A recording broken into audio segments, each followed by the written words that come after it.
Ever since the day that you went away, you went away.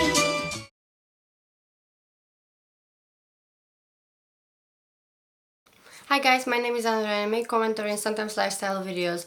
Today's video is revising my previous videos on SHALLON LESTER and just seeing what one of my least favorite people on the internet is up to right now. So from the get-go on her channel, her subscriber count is still hidden, which is never a good sign, is it?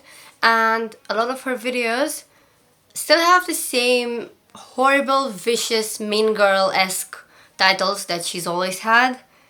And you can tell that she's not really learned anything from her whole situation with D'Angelo Wallace, and that's not great, is it? Some example of horrible titles by her are Leah Michelle, What Creates a Karen, Leah Michelle, The Psychology of a Bully.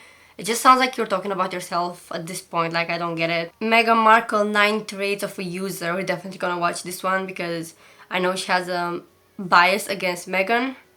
As well as Justin and Cole's drama, How to Defend Your Reputation. So, while I do agree that they did the right thing defending themselves in that situation of being falsely accused of rape, I feel like you're never gonna see someone like SHALLON because she's got so much internalized misogyny inside of her.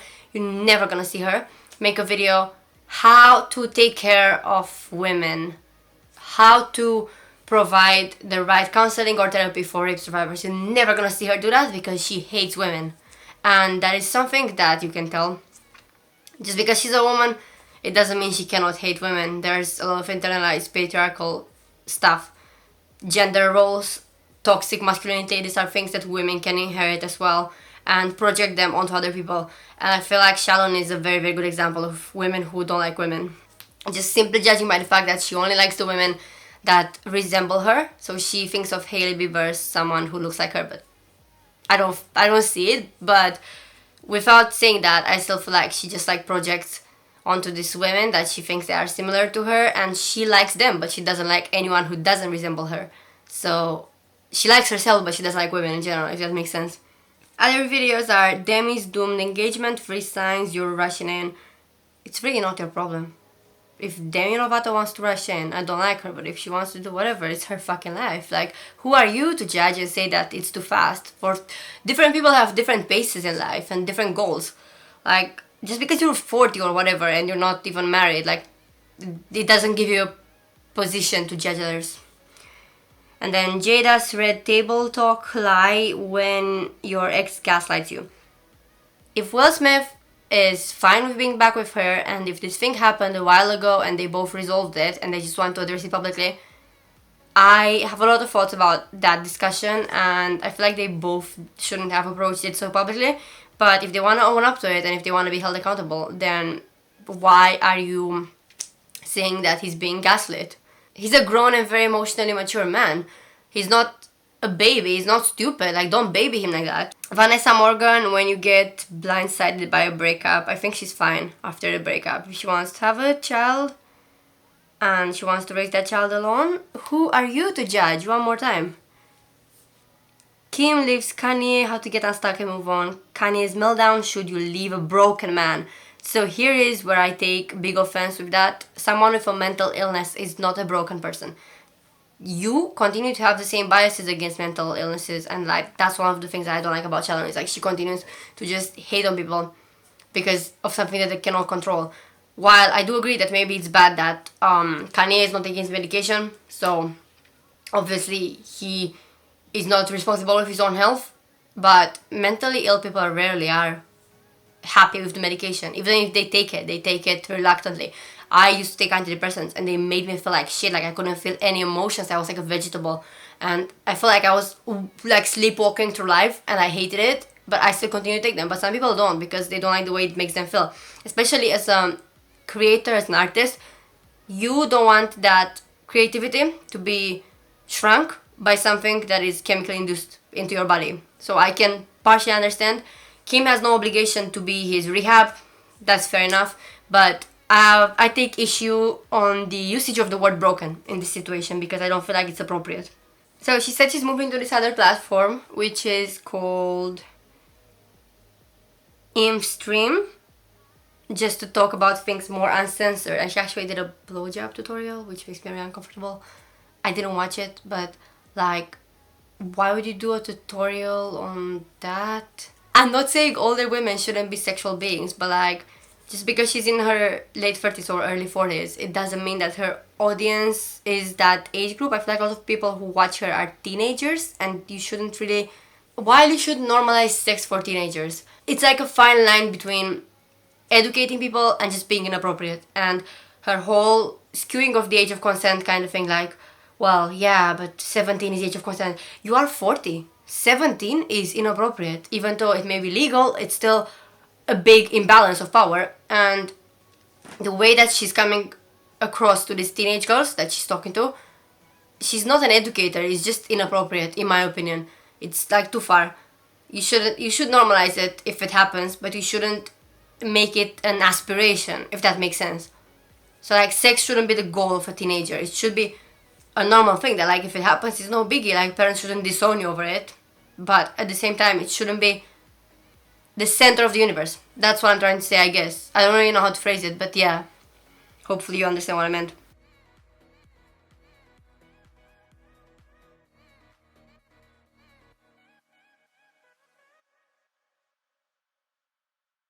Someone actually commented saying, I want to see story times from you, and I want to hear the story about you getting kidnapped in South Africa, the Fall Out Boy song about you, and the celebrities you've met. You have the most interesting life. Someone said, not to mention when she went to parties with Kylie Jenner or when Harry Styles kissed her. Like, she's living the fan fiction life.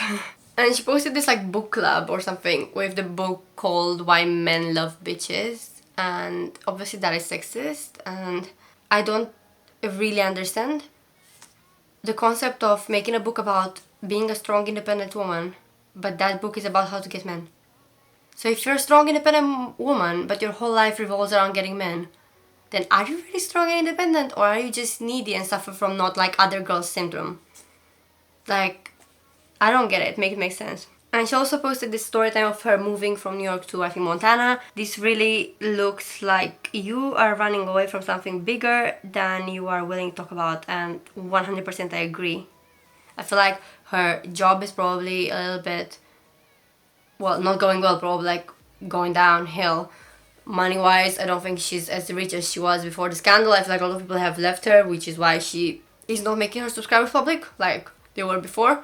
They probably are continuously dropping, and only the loyal people have remained, I guess. And one of the things that people have noticed as well about her videos is that she continues to criticize only women, and she doesn't hold men accountable to the same level, which would play into the argument that I've made about how she has a lot of internalized misogyny. Like, why are most of her videos about women? Just because you want to give advice to girls, it doesn't mean you shouldn't give them advice on, I don't know, players and stuff like that. So, to go through like some bad things that she said, there's a video on Machine Gun Kelly and Megan Fox, and she sexualizes Megan Fox when she talks about her, which is something that Megan herself has said she hated, that she's been sexualized from a very young age by the industry that she's in. How that motherfucker locked down the hottest chick in Hollywood, the hottest chick who's come along in the last 30 years. I mean, bar Angelina Jolie, of course. Unless you look like this, I would take a different approach. Because girls who are this beautiful can act crazy because guys aren't listening at all. They're like, yeah, I'm an asparagus moon. That's exactly... Sure, please just let me be inside you. I had just turned 15, and I was an extra in Bad Boys 2.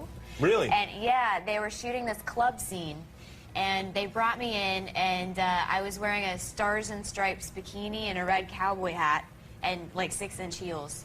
And he approved it, and they said, you know, Michael, she's 15, so you can't sit her at the bar and she can't have a drink in her hand. So his solution to that problem was to then have me dancing underneath a waterfall getting soaking wet. And that's...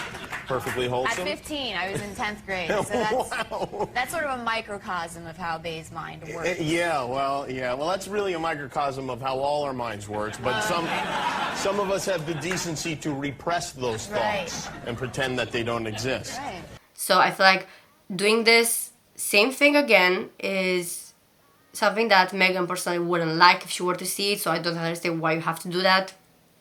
Like, yeah, she's beautiful, but like, can you not? The only thing that I'm happy about in that video with her and MGK is that she points out the sexism in the industry where you're a woman and you have been married and you have a kid, or multiple kids I think she has, then you're not allowed to move on and date someone. And the same situation applies to Machine Gun Kelly, doesn't it? He has a kid and he's not that young. Like, he's not early 20s. I think he's like in his late 20s or something. So why do people not make fun of him for being a father? Why does she not get to be happy and to have a fun life just because she's a mother? I said on Instagram, I like these two together. I do. I think Megan deserves to have fun.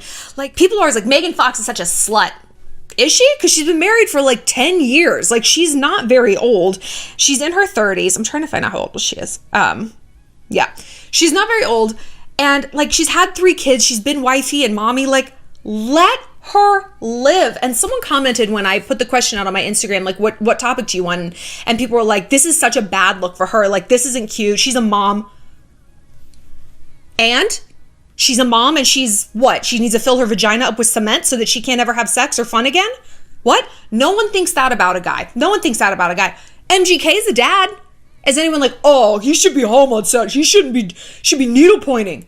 No, they're like, all right, he's young. He's like 30. He's still young, hot, rich. Why wouldn't he go out and have fun and fall in love and meet someone just because he's got kids? In her video about Vanessa Morgan and her ex-husband, she talks about Riverdale, and I just want to put this segment out here because it's really uncomfortable. The way she speaks about it when she's not the age demographic for a teenage show. Like, she just sexualizes teenagers all the time, and it just makes me feel like so weird that you're allowing pedophiles to watch Riverdale. Even though the actors are older, it's still, they portray teenagers in sexualized manners, and the show itself is creepy, to be honest, in that regard. But seeing someone like her, who we know likes teenagers, watch that kind of stuff and speak about it with such passion is like very discomforting for me. I love the show Riverdale. Well, I used to love the show Riverdale. That show shit the bed. I mean, the first season was good. We wanted like teen drama, love triangles, things like that, not like serial killers and organized crime and just weird cults. Like, I don't know. Am I alone on that? I just wanted it to be Gossip Girl 2.0 or honestly 1.0, as long as KJ Apa stays shirtless. Charles Melton, so hot. That's all I really needed. Is KJ gay? I've heard so many conflicting things. I don't know. Ugh, I hope not. They have enough hot guys on their team. Anthony from Queer Eye, you have him, okay? Give us one hot dude. Because this motherfucker, Michael Kopech, is not falling into my category of hot. On the Meghan Markle video, I think that's the worst one, to be honest. She talks so much shit about Meghan for no reason, calls Meghan a person who's manipulative, but I think Shallon is the same because Shallon comes from this literal position of power and authority and knowledge to her viewers. So who's the manipulator here? Because I don't get it. She keeps going on and on and on about how she's not racist. She doesn't dislike Meghan because Meghan is a woman of color. And that just like made me uncomfortable because I feel like if you're not a racist, would you really feel the need to make a whole essay on why you're not a racist? Would you feel the need to justify yourself? It's the same as like if you're a good person, you don't have to scream that you're a good person from the top of your lungs.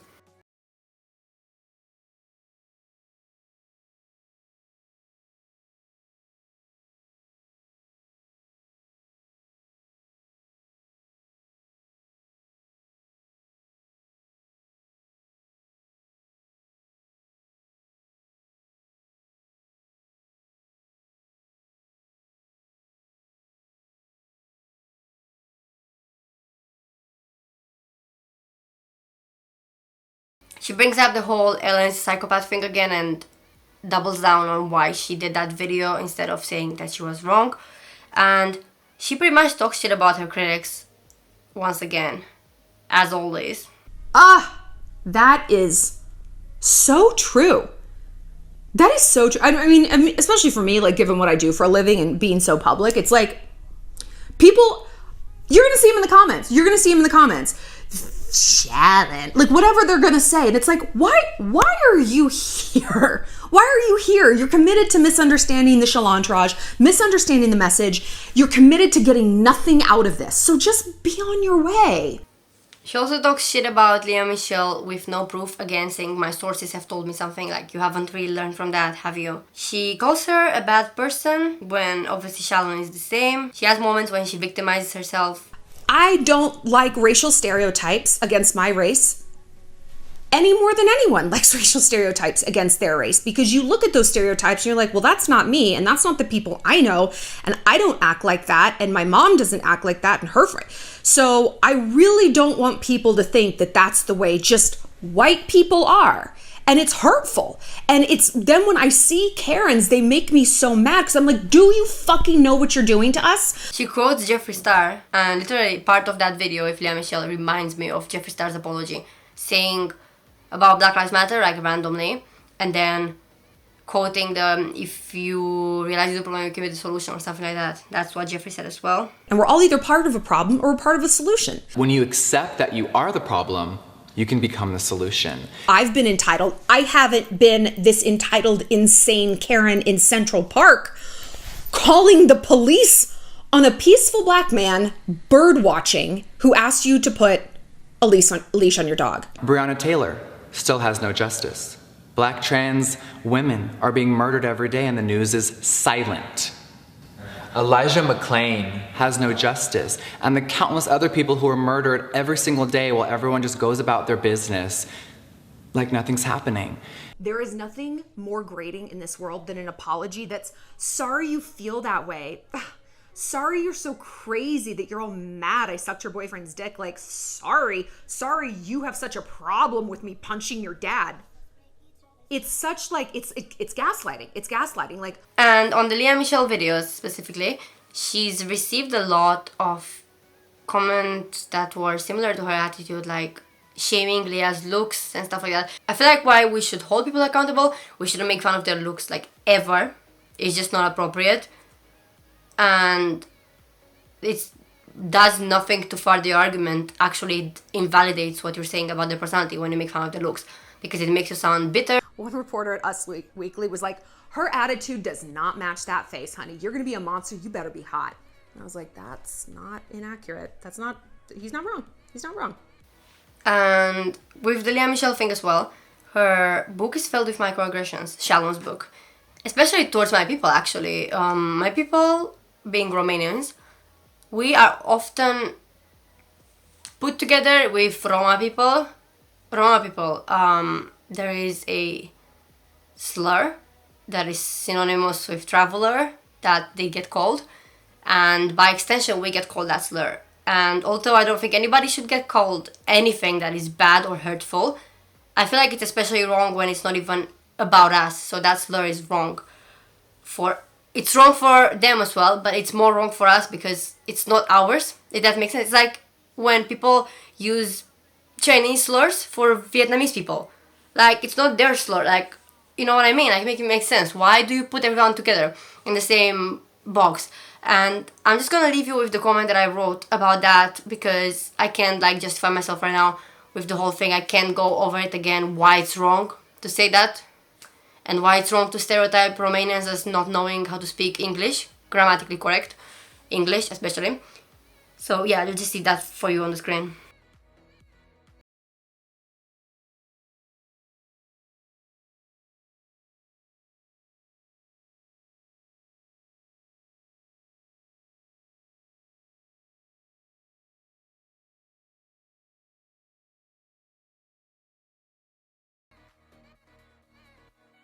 And when Lea Michele said something about how she's gonna spit or something on someone's wig, that is obviously a microaggression towards black people because a lot of black women wear wigs. And Shallon makes it this general statement as saying that she would defend herself if somebody threatened to do something with her hair extensions. That is not the same. It's a running joke by racists about how black women don't have hair and they need to wear wigs. Like, that's a running microaggression or racist joke or whatever you want to call it. And it is obviously targeted at the fact that the person in question is black. It has nothing to do with her fucking extensions. Stop playing the victim. Oh, you perceived it. I'm not sure that there's a positive way to perceive someone saying they're going to shit in your wig. If you come after my fake hair, if you come after my clip-in extensions... Stop playing the I'm oppressed too card because you are a white person. You are not oppressed for being white. You can be oppressed for other things, fair enough. You can be a minority from other regards, but you are not oppressed for being white. So please just grow up. That is my conclusion to this video because I don't know what more to say. This woman has not changed at all. It's like, I think when you get to a certain age, it's the same with Jeffree Star. If you get to a certain age and you don't evolve by then you're kind of like stuck with that personality forever because that's who you are. When you are, I think your brain stops developing at 25. So up until 25 you can still be flexible with who you are. But later on, it's like if your beliefs are so strong, like they're gonna remain the same, unfortunately, and there's nothing anyone can do. So I just suggest not watching her altogether. Don't worry, I watch with ad block, so I'm not giving her any money. And yeah, I guess this was today's video. Thank you so much for watching. If you like this, please give it a thumbs up, subscribe to my channel for more commentary, and leave a comment down below on what you think about Shallon. Do you think she's changed? Do you think she's evolved? Do you think she's still the same from this scandal? Do you like D'Angelo Wallace? Just let me know any of these things in the comments down below. Thank you. Ever since the day that you went away.